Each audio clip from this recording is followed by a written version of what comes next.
Mạng y tế, vì sức khỏe cộng đồng.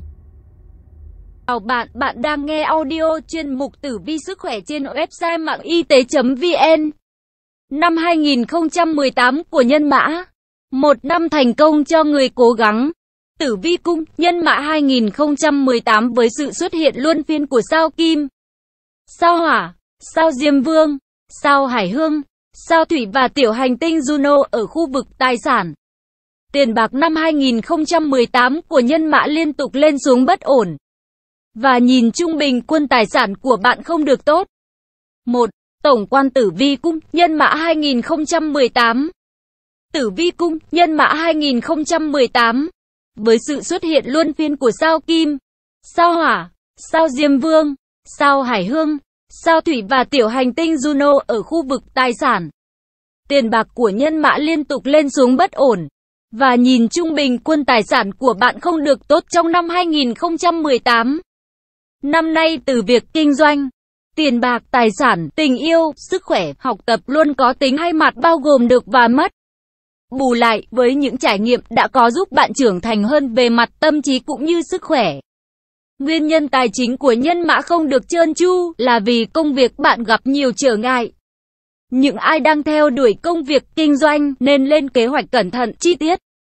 Ở nơi công sở, dù có mâu thuẫn với ai cũng đừng buồn quá mà bỏ bê công việc vì sẽ dẫn đến hậu quả không tốt. Lời khuyên cho Nhân Mã là, hãy phấn đấu cho sự nghiệp được ổn định là đủ. Không lo lắng nghĩ ngợi nhiều quá, ảnh hưởng tiêu cực rất lớn đến công việc. Năm ngoái, tình hình tài chính biến động lớn, gây áp lực kinh tế khiến bạn mệt mỏi và không thể tiết kiệm được gì. Đây là lý do làm bạn mất niềm tin vào cuộc sống. Đến năm 2018, tiền bạc đang dần đổ về, thu nhập ổn định hơn, bạn sẽ cảm thấy áp lực kinh tế dịu đi rất nhiều. Tình yêu có cả niềm vui lẫn nỗi buồn. Do ảnh hưởng bởi sao Hỏa, tâm tính bạn nóng nảy như ngồi trên lửa. Đôi lúc, dù biết rằng sẽ tự chuốc lấy thất bại, song vẫn làm mọi thứ vì trách nhiệm và kết quả ngày càng buồn hơn. Thỉnh thoảng, bạn có cảm giác như không có gì để nói, để làm. Rất khó để có được sự chấp thuận của ai đó. Không có sự thấu hiểu nhưng vì bướng bỉnh, cố chấp nên bạn không nhìn lại. Bên cạnh đó, có những Nhân Mã tìm được niềm hạnh phúc trong những lúc khó khăn, trở ngại. Tử vi 2018 của 12 cung hoàng đạo. Sức khỏe bị ảnh hưởng của sao Hỏa, sao Hải Vương và sao Mộc. Đôi lúc Nhân Mã cảm thấy đuối sức nhưng may mắn sau đó nhanh chóng hồi phục. Có những thời điểm xảy ra hàng loạt vấn đề liên quan tới sức khỏe. Vì vậy năm nay nên chú ý đến cơ thể của mình.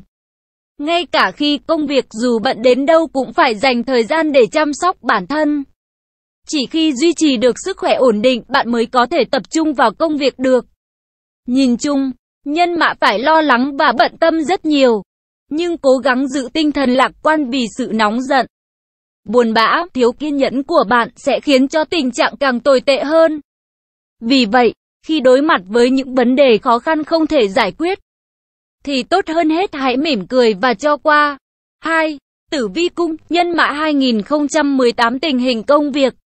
Năm 2018 của Nhân Mã. Đầu năm, sao Thủy ở khu vực công việc của Nhân Mã nên bạn rất yêu những gì mình làm. Những người đang làm công ăn lương đạt hiệu suất tốt và nhận được phần thưởng của sếp, thậm chí được thăng chức.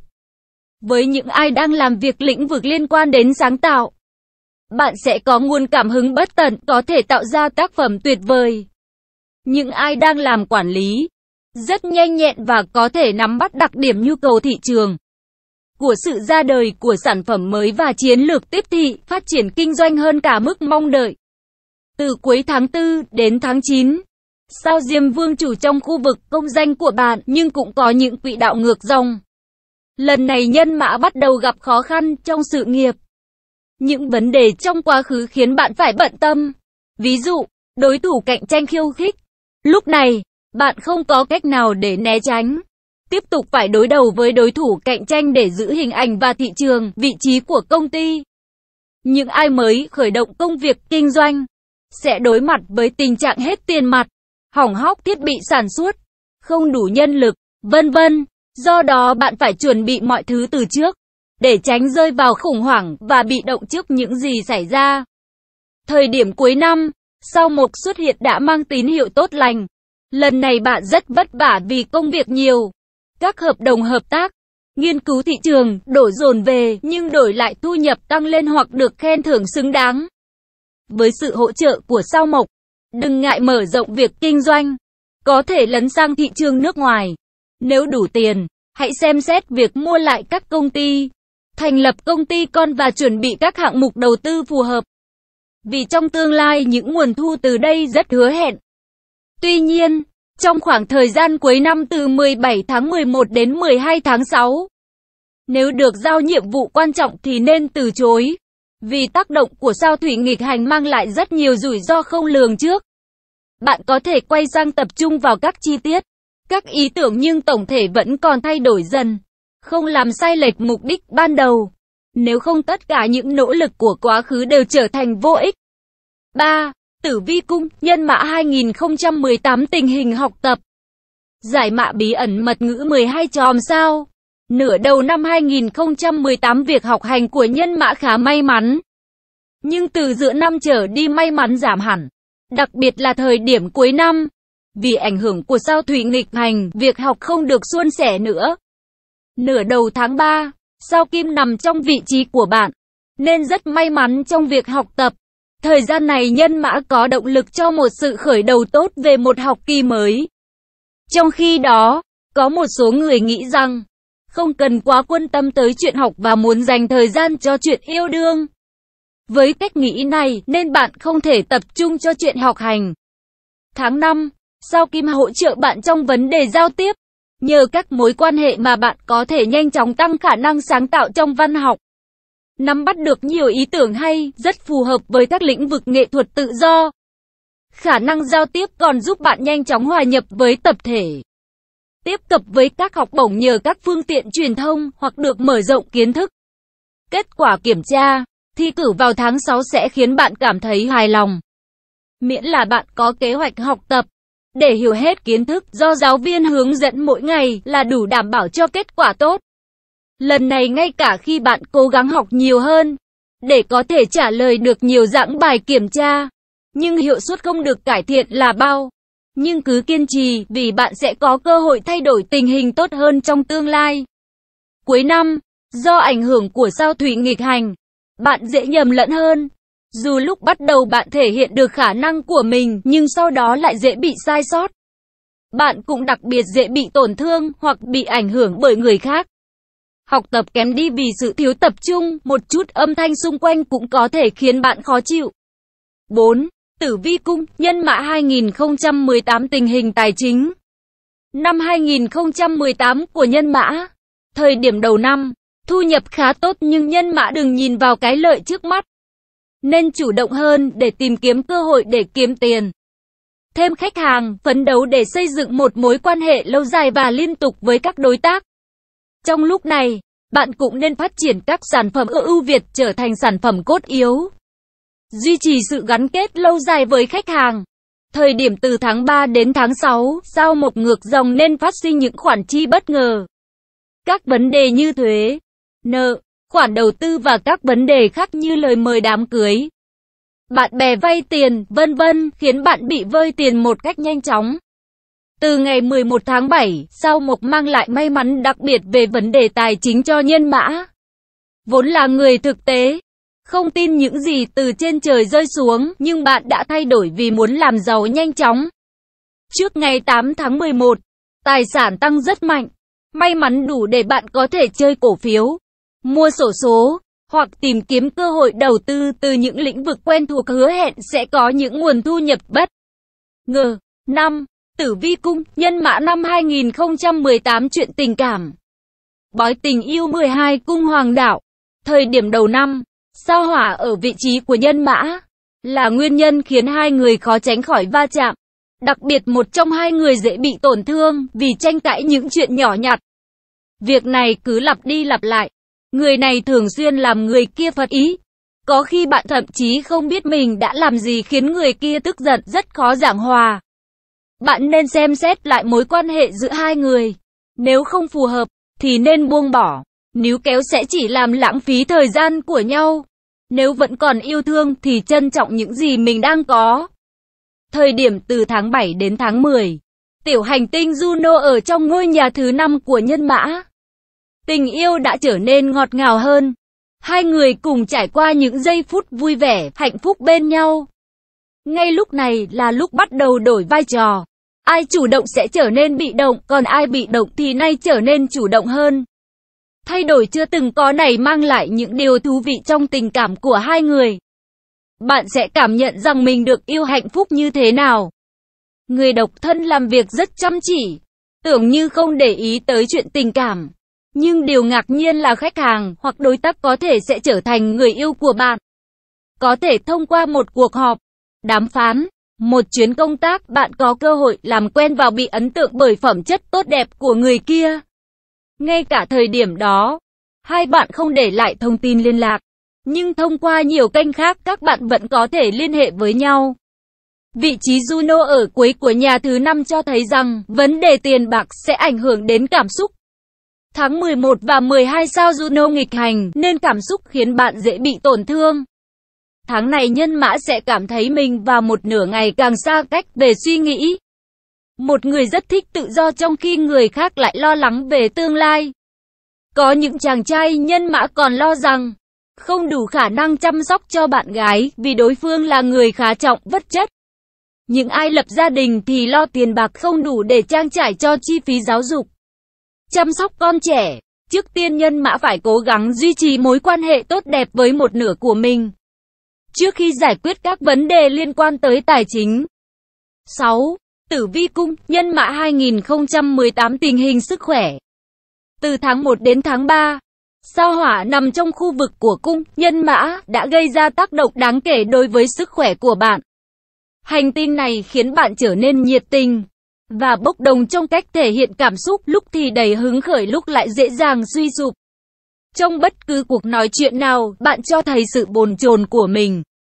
Tâm trạng không được tốt, Nhân Mã rất dễ cãi nhau với người khác. Cố gắng giữ bình tĩnh và đừng vội vàng đưa ra quyết định trong lúc nóng giận. Nếu không bạn sẽ không có cơ hội làm lại. Khi đi lại, do ảnh hưởng của sao Hỏa nên bạn rất dễ bị chấn thương vì tai nạn. Đặc biệt là khi di chuyển bằng xe hơi bạn càng phải cẩn thận. Bên cạnh đó, Nhân Mã trong việc lựa chọn phương tiện giao thông phải để ý. Không nên đi xe màu đen hoặc đi xe trái phép. Sẽ khiến bạn vừa tốn thời gian lẫn tiền bạc, thậm chí còn đe dọa tính mạng, đặc biệt là đến một nơi xa lạ thì tốt hơn hết là đi taxi. Từ tháng 7 đến tháng 11, sao Hải Vương nghịch hành trong ngôi nhà tinh thần của Nhân Mã, mang đến nhiều phiền muộn, dễ bị tức giận. Có thể nói bạn bị ngập trong cảm xúc tiêu cực, nếu không có ai để nói chuyện cùng, vì vậy thời gian này khả năng bị lo âu, trầm cảm rất cao. Trong thực tế, xung quanh có rất nhiều người quan tâm đến bạn. Nhân Mã chỉ cần nói về khó khăn của mình, để loại bỏ những rào cản tâm lý thì trong lòng mới cảm thấy thoải mái hơn. Cuối năm, nhờ sự trở lại của sao Mộc, bạn may mắn về sức khỏe từ ngày 11 tháng 9. Với vị trí này của sao Mộc, mở ra một cơ hội tốt để có thể điều chỉnh và phục hồi sức khỏe. Hơn nữa, bạn cũng đặc biệt tập trung vào vấn đề tâm linh. Ngoài ra, bạn đã có thể đi du lịch thỏa lòng mong mỏi. Mặc dù chuyến đi khiến bạn tốn khá nhiều tiền, nhưng sau cả một năm bận rộn, thì đây là phần thưởng cho cả năm của bạn. Vì thế đừng để ý quá nhiều tới chuyện tiền bạc, mà sự thư giãn trong tâm trí mới là chuyện đáng để quan tâm. 7. Tử vi cung, Nhân Mã năm 2018 theo từng tháng. Tháng 1, bắt đầu từ ngày 11 tháng 1, bầu trời trở nên sáng hơn. Với sự xuất hiện của sao Thủy, mang lại cho bạn những may mắn về tình yêu.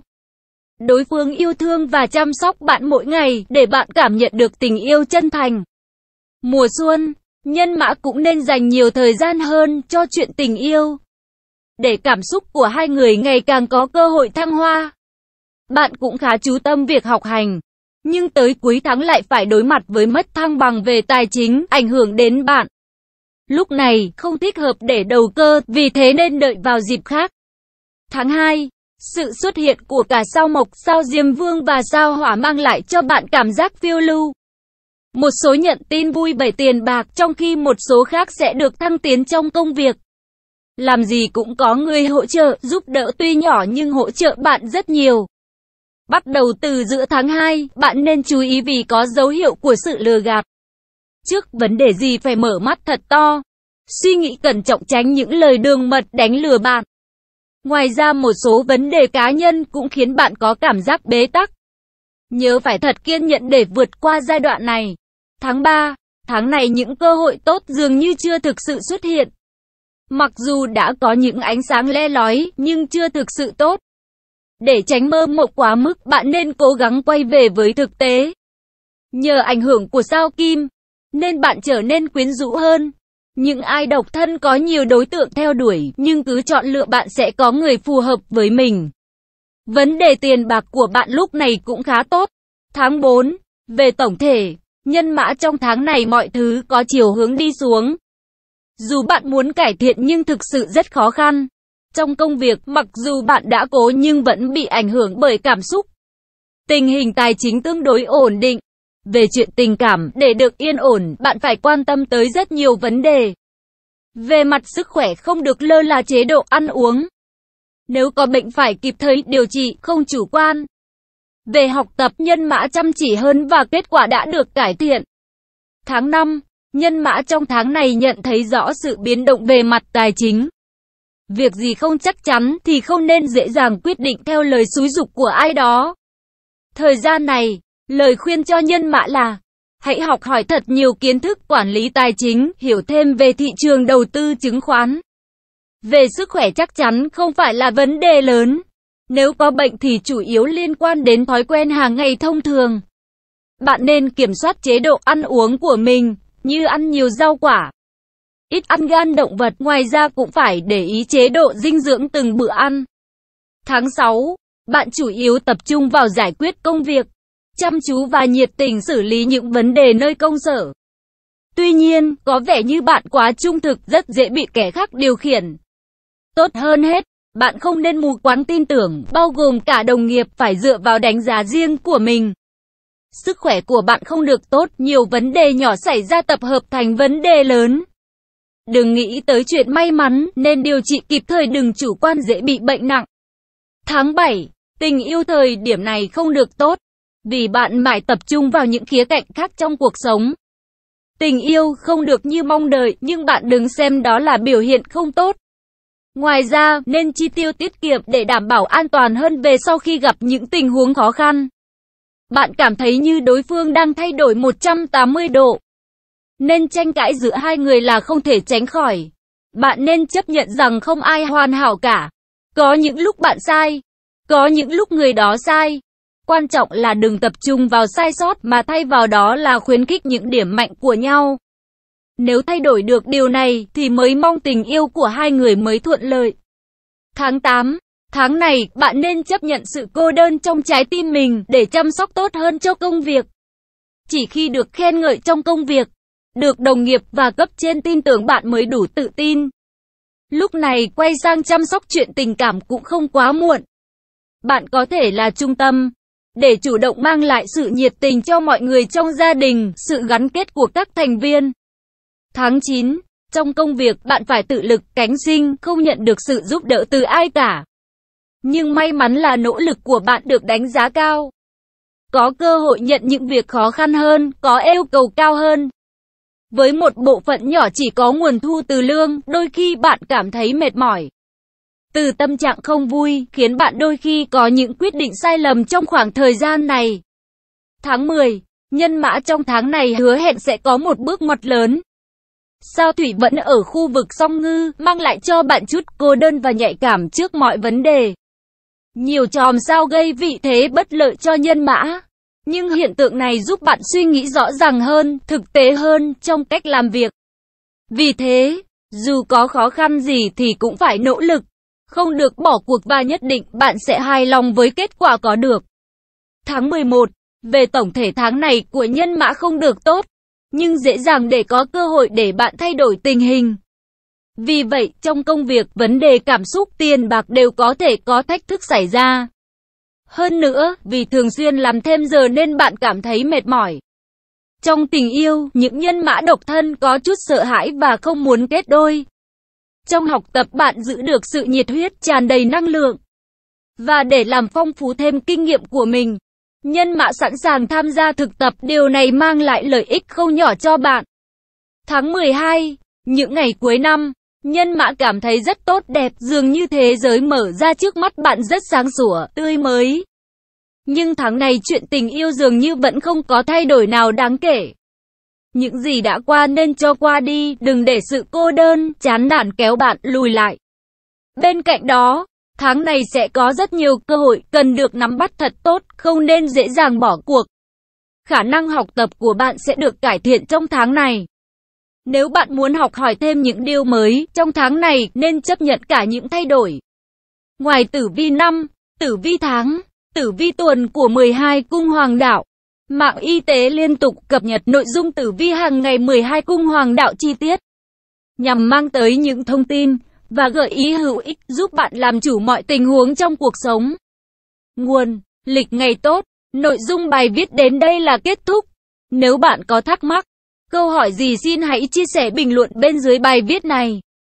Mời bạn hãy đăng ký kênh Mạng Y Tế, chia sẻ bài viết này tới bạn bè và theo dõi thêm những audio tiếp theo. Hy vọng bài viết này sẽ đem lại cho bạn nhiều điều bổ ích. Chúc bạn luôn mạnh khỏe.